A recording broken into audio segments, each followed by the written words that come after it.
So I nommed my way into this tusk a few weeks ago with a hacksaw and was repeatedly told I should just use some glue or epoxy or wax or in one case frozen water. Now I know this won't work because that's why the tusk was given to us for our desecration in the first place. But also I am an idiot who thought you could put acetone-based glue in an orange Nalgene. So I find myself with some chunks of chalky tusk and an excess of otherwise useless yellow glue. So let's experiment, since at least that yellow color will tell us how deep this particular type of watery glue called consolidant actually sinks. Now, I tried a few different techniques, first pouring it against the grain of the tusk, then with the grain of the tusk, and then I said fuck it and submerged it in glue.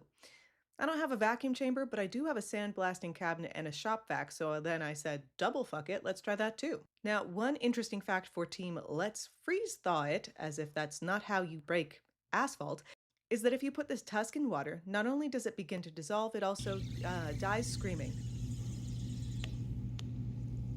But that didn't happen with the glue, so score one for a slightly more viscous substance.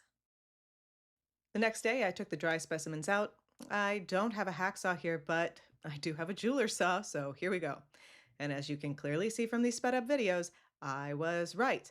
Not only did the glue not set into the specimens more than approximately a millimeter at most, it also didn't do anything to keep these tusk chunks from fracturing. In fact, I could actually cut the tusk specimens with my fingernail through the glue. That's how useless it was. What I was a little bit surprised about was the fact that the cases where I submerged them completely in glue, even when I used a vacuum chamber, which admittedly was homemade, those were not any better.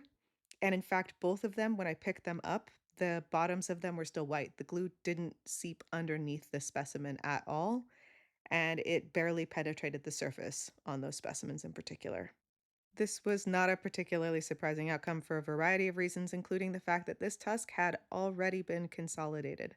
The thing about these sorts of watery glues, and even things like epoxy, where it's not as watery, is that they do require pore space in the specimen, and they require that the fluid or viscous substance is able to move through those places.